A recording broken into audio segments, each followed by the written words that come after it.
BJP గెలిచిన municipal సీట్లు 246. దీన్ని కేవలం ఒక నంబర్లా చూడొద్దు. ఇదొక సిగ్నల్, ఒక వ్యవస్థ కూలిపోబోతోందనడానికి ఇదే మొదటి హెచ్చరిక. మరి 2020లో వాళ్ల పరిస్థితి ఏంటి? దాదాపు 280 సీట్లు. అంటే ఇప్పుడు ఏం జరిగిందో అర్థమవుతోందా? ఈ తగ్గుదల ఎంత తీవ్రంగా ఉందో మనకు స్పష్టంగా తెలిసిపోతోంది. దీన్నే కేవలం ఒక రాజకీయ ఎదురుదెబ్బ అని అనుకుంటే పొరపాటే. ఇది వాళ్ల సొంత కోటలో, వాళ్ల కీలక భూభాగంలో ఏకంగా 15% పతనం. ఇది ఒక విపత్తు, ఒక సిస్టమ్ ఫెయిల్యూర్. ఇప్పుడు వాళ్ళు మనకు చెప్పని అసలు విషయం ఏంటో చూద్దాం. సమస్య కేవలం సీట్లు తగ్గడం కాదు, వాళ్ల పునాదులే కదిలిపోతున్నాయి. ఇది అంతర్గత పతనానికి స్పష్టమైన సంకేతం. మనకు అందిన అత్యంత కీలకమైన ఇంటెలిజెన్స్ ప్రకారం అసలు ముప్పు బీజేపీ స్వంత శ్రేణుల నుంచే వస్తుంది. దీన్నే మనం భైన్సా ఫ్రాక్చర్ అంటున్నాం. బయటి శత్రువు కంటే లోపలి శత్రువు చాలా ప్రమాదకరం. టార్గెట్ భైంసా. ఇది బీజేపీకి ఒక కంచుకోట. ఎవరూ ఛేదించలేరని వాళ్ళు నమ్మే ప్రదేశం. కాని అసలు కుట్ర జరిగింది అక్కడే. ఇప్పుడు ఈ క్లాసిఫైడ్ డేటా చూడండి. భైంసాలో అధికారిక్ బీజేపీ అభ్యర్థుల కన్నా రెబెల్ వర్గం గెలిచిన సీట్లే ఎక్కువ. ఇది కేవలం విభేదం కాదు, ఇది అంతర్గత కుట్ర, లోపలి నుంచే జరిగిన ఒక పక్కా వ్యూహాత్మక దాడి. మర్దిని నాయకత్వ వైఫల్యమందామా లేక అంతర్గత విధ్వంసమందామా? ఇది మామూలు అసమ్మతి కాదు, ఇది అంతర్గత ద్రోహం. పార్టీలోనే దాక్కున్న శత్రువులు సమన్వయంతో చేసిన దాడి. అసలు శత్రువు బయట కాదు, లోపలే ఉన్నాడు.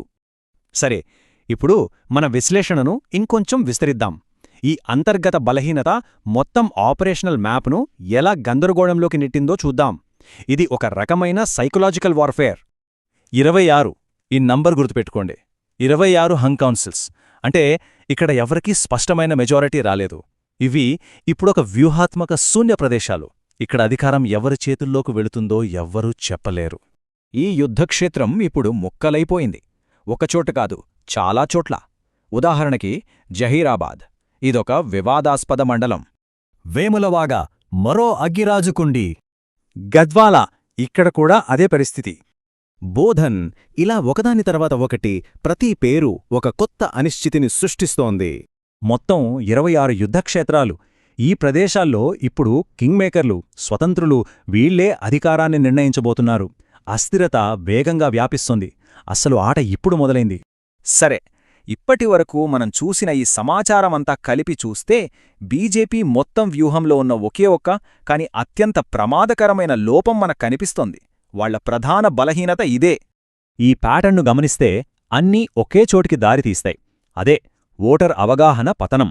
అంటే జాతీయ స్థాయిలో రక్షణ, ఆర్థిక వ్యవస్థ లాంటి విషయాల్లో బీజేపీని చాలా బలంగా చూస్తున్నారు. కాని రాష్ట్రస్థాయికొచ్చేసరికి వాళ్ల పనితీరు పడిపోతోంది.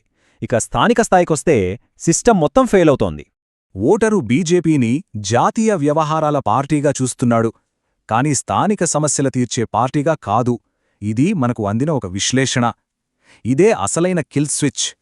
వాళ్ల ప్రధాన సైకలాజికల్ వీక్నెస్ ఏంటో వాళ్లకన్నా శత్రువుకే బాగా తెలుసుని ఈ ఒక్క వాక్యం చెబుతోంది. సో, ఇక్కడ దాగి ఉన్న అసలు నిజమేంటి? ఇది 2 యుద్ధాల కథ. జాతీయ స్థాయిలో జరిగే యుద్ధంలో బీజేపీ గెలుస్తోంది, కానీ స్థానిక స్థాయిలో జరిగే యుద్ధంలో మాత్రం ఓడిపోతోంది. ఒకే పార్టీ ఒకేసారి ఒకచోట గెలుస్తూ మరోచోట కుప్పకూలిపోతోంది. ఎందుకంటే వాళ్ళు ఆధునిక యుద్ధాన్ని పాతకాలపు వ్యూహాలతో ఎదుర్కొంటున్నారు. అంతిమంగా మనం అర్థం చేసుకోవాల్సిందేంటంటే ఇది కేవలం ఒక ఎన్నికల ఓటమి కాదు. ఇది ఒక స్ట్రెస్ టెస్ట్, ఒక హెచ్చరిక. స్థానికంగా పునాదులే బీటలు వారితే మొత్తం నిర్మాణం కూలిపోవడానికి ఇంకెంతకాలం పడుతుంది? ఆలోచించండి.